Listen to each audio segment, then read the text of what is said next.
में घुस के मेरे बाल सहलाने लगा और तभी मेरे साथ गलत करने की नीयत से मेरे पजामा की डोरी खोलने लगा। तभी मेरी नींद खुली तो मैंने देखा कि वो मेरे ऊपर था। कहा कि 5 लाख रुपए आप दीजिए ना हमको, हम सारा मेटल सॉर्ट आउट कर देंगे। ये कह रहे थे कि जदयू का नेता है, उनके पास पावर है, पहुंच है, मार के फेंकवा देंगे, एफआईआर को वापस ले लो, इस तरह का आरोप था आपके ऊपर। से आरोप था कि आप खिड़की से फोटो भी खींचते हैं, स्नान करती है तो लड़कियां। अगर वैसी बात है तो मेरा ये मोबाइल है, नंबर से तो पता चल जाता है कौन सी मोबाइल का यूज हो रही है। इसके अलावा अभी हम सालपुर पंचायत में है, भागलपुर डिस्ट्रिक्ट के अंदर आता है। हमारे साथ अभी जदयू के नेता हैं। इन पे कई सारा आरोप लगा हुआ है। छेड़खानी का आरोप है, रात में घर घुसने का आरोप है, खिड़की से झांकने का आरोप है। इनका 2 मंजिला मकान है और बगल वाला जो मकान है वो खपड़ा का मकान था। कई सारा आरोप लगाया गया। सबसे पहले जमीनी विवाद था कि आप हमारे तरफ खिड़की को मत खोलिए। जब इन्होंने खिड़की को खोल दिया तो एक एफआईआर किया गया कि हमारे तरफ खिड़की नहीं खुलना चाहिए, जबकि इनका कहना है कि हमारा जमीन दीवार के बाद भी है, इसलिए हम खोल रहे हैं। जब उससे मामला नहीं सुलझ पाया तो जाकर के एक एफआईआर और किया गया। इनके ऊपर आरोप लगाया गया ये छेड़खानी करते हैं। उस साइड दूसरे साइड जो घर है उनके मतलब उनके परिवार में 2 लड़कियां हैं, उनके पापा फैरी करते हैं और माँ और जो लड़की हैं उनका आरोप है कि हमारे साथ ये छेड़खानी करते हैं। गांव के और भी महिलाएं के साथ इनका संबंध अच्छा नहीं है, ये आरोप लगाया जा रहा है। जदयू के नेता हैं, इनसे ही जानेंगे कि क्या आरोप है और कैसे इसको और क्या क्या इसमें हुआ है। पूरा बात आप खुद बताइए। देखिए, पहला तो था कि मेरा लेबर यहाँ पे काम कर रहा था, मिस्त्री था, वो वायरिंग कर रहा था बिजली का। तो वो जब हम घर बनाए थे तो ईटा नहीं होता है, जब आप खिड़की की जगह छोड़ते हैं तो फॉल्स ईटा लगा देते हैं, हल्का सीमेंट वालू, वही हम लगा दिए थे।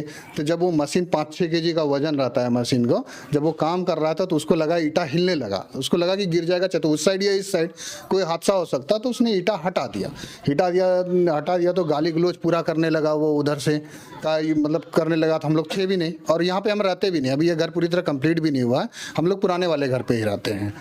तो उसके बाद फिर वो आए शाम को, तो बोला ऐसा ऐसा है। तो फिर सरपंच को भी बुलाए, वहाँ जो थे प्रतिनिधि, और सबको भी बुलवाए हम कि देखिए ऐसा ऐसा गाली गलौज कर रहा है। तो उसके बाद उसी दिन वो एप्लीकेशन दे दिया था 13 तारीख को। तो शाम को छोटा बाबू आए वहाँ से, बोला कि ये आपका उधर ज़मीन है। मैंने बोला सर अभी वो देखिए दीवार और उसके दीवार में अंतर है, मेरा दीवार 10 इंची, और हम जब नापी कराए थे 1 से 1.5 फीट मेरा और निकल रहा था। मतलब कि आप जो दीवार दिए हैं, हाँ, दीवार के बाद भी आपका जमीन है? अभी भी जमीन दिख रहा है वहाँ पे साइड उसका डिस्टेंस है। उसके बाद फिर मैंने बोला, वो बोला कि ठीक है अभी कुछ मत कीजिए, उसको जो है हम वहाँ थाना से नोटिस कर देंगे, नापी हो जाएगा, उसके बाद निष्पादन थाना में ही हो जाएगा आपका। हम बोले ठीक है सर। जैसा कि आपका एप्लीकेशन हम थाना में जो दिया हुआ देखे थे हम, उसमें साफ साफ ये है कि आप खिड़की को बंद कराने के लिए पहला एप्लीकेशन थाना में दिया गया। हाँ, यानी पहला एफआईआर लॉन्च किया गया। हाँ, पहला उन्होंने दिया खिड़की को बंद कराने के लिए कि उनका जमीन इधर नहीं है, वो खिड़की फिर भी मेरे जमीन में खोल रहा है।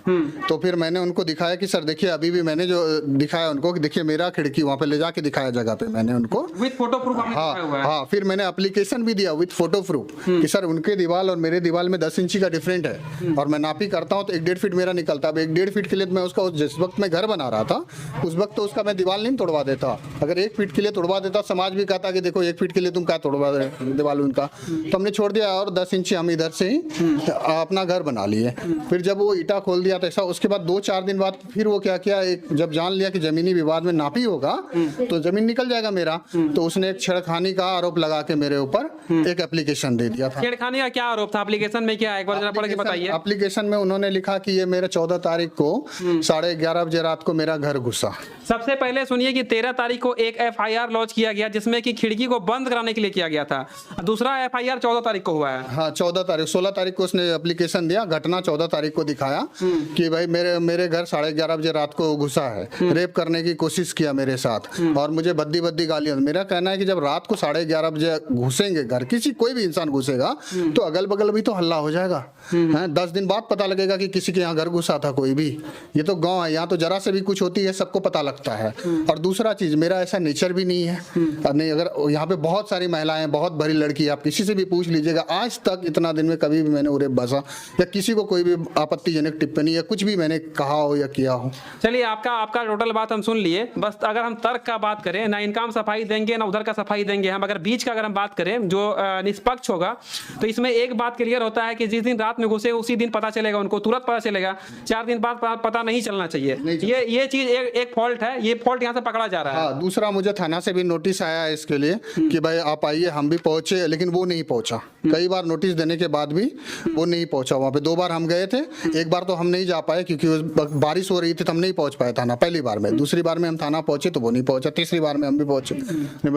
चौथी चीज ये है कि जब वो ये चीजें कर रहा था एप्लीकेशन, मतलब दूसरा एप्लीकेशन में क्या है, एक बार जरा पढ़ के दिखाइएगा। जो छेड़खानी का आरोप है इसमें क्या था, जो मेन पॉइंट था वो जरा बताइए। उसने लिखा है कि मेरे घर में घुस के मेरे बाल चलाने लगा, और तभी मेरे साथ गलत करने की नीयत से मेरे पजामा की डोरी खोलने लगा। तभी मेरी नींद खुली तो मैंने देखा कि वो मेरे ऊपर था।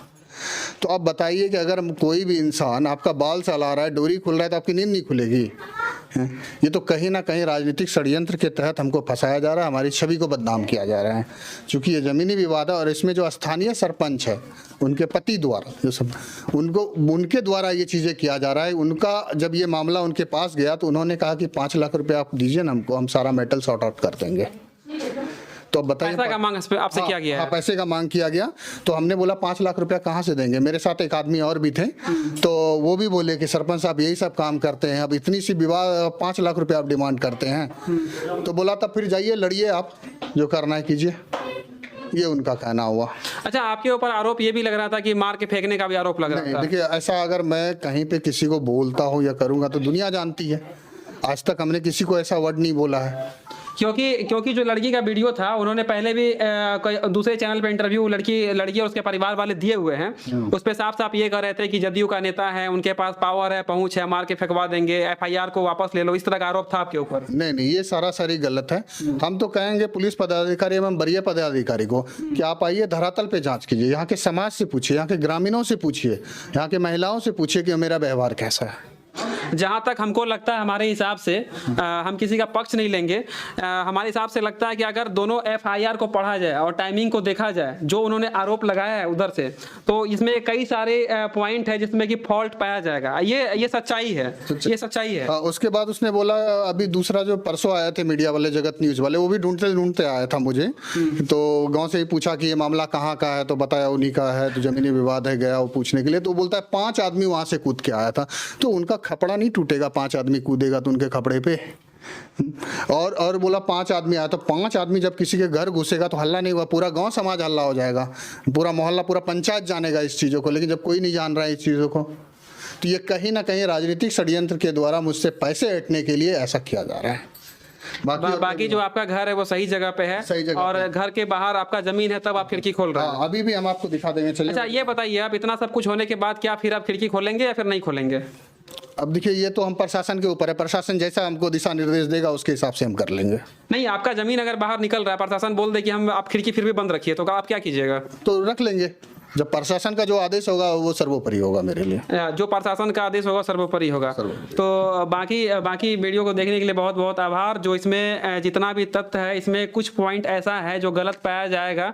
अगर इसका चेक सही तरीका से हो, अगर थाना इसका सही तरीका से निष्पादन करे, तो इसमें कई सारी बात का पुष्टि जो है बिल्कुल गलत होगा। क्योंकि जो आरोप लगा हुआ है, आरोप का टाइमिंग अलग है, खपड़ा पे कूदने का 5-5 लोग का आरोप है, खपड़ा टूटा नहीं, बहुत सारा आरोप है जो कि गलत लगाया जा रहा है। और दूसरा एक चीज इसमें, शिवानंद भैया को भी बदनाम किया जा रहा है कि वो मौसा लगता है। हम तो भैया बोलते हैं उनको, और उनको भैया हैं, आप मौसा बोलने का आरोप है। हाँ, हम भैया बोलते, नेता है, देखिए जो भी है, अब इसमें जदयू में सभी है, तो जो बड़े हैं तो उनको भैया ही बोलेंगे। और दूसरा चीज है, उनको अभी तक इस बारे में कोई जानकारी भी नहीं है। ये इवन मैंने किसी भी जो भी मेरे जदयू में नेता है, मैंने किसी को भी नहीं बताया अभी कि ऐसा कोई चीज मेरे साथ किया जा रहा है। हम तो अभी प्रशासन के ऊपर है। अगर प्रशासन हमारे साथ है या हमारे सहयोग कर रही है, जांच में सहयोग, जो भी जांच है वो क्लियर करे प्रशासन, तो हमें किसी की कोई ज़रूरत क्या है, और क्यों हम किसी को कुछ कहने जाए या किसी के हमें हेल्प लेने जाए। प्रशासन है, हमें कानून पे तो पूरा भरोसा है। उधर से आरोप था कि आप खिड़की से फोटो भी खींचते हैं, स्नान करती है लड़कियां। तो अगर वैसी बात है तो मेरा ये मोबाइल है, नंबर से तो पता चल जाता है कौन सी मोबाइल का यूज हो रही है। इसके अलावा दूसरा कोई मैं मोबाइल यूज करता नहीं हूँ। ये मोबाइल को पूरा इसका चेक करा ले वो, कि कभी भी अगर फोटो, एक भी फोटो क्लिक करके आप डिलीट करते हो तो आज की डेट में सॉफ्टवेयर से आप निकाल सकते हो, कोई भी चीज़ डिलीट होती नहीं है। आप इसमें एक भी फोटो DDR पे निकल सकता है। हाँ, DDR निकल सकता है। वो चेक कर ले मेरे मोबाइल का, कभी भी एक भी फोटो ऐसा हो जाए। कहने का मतलब ओवरऑल ये है कि कॉन्फिडेंट होकर ये अपना सारा बात रख रहे हैं कि हमारा सारा चेकअप हो जाए और जो गांव के 10 लोग का जो बयान होगा वो भी ले लिया जाए। अगर हम गलत पाए जाएं तो हमको जो कानूनी प्रक्रिया है उसके हिसाब से हमको सजा मिले, लेकिन अगर हम गलत नहीं है तो हमारे ऊपर गलत आरोप नहीं लगाया जाए और फर्जी पैसा मांग नहीं किया जाए। बाकी वीडियो को देखने के लिए बहुत बहुत आभार। आपको इस वीडियो को देख के कैसा लगा, आपका क्या राय आप कमेंट में जरूर रखिएगा। धन्यवाद।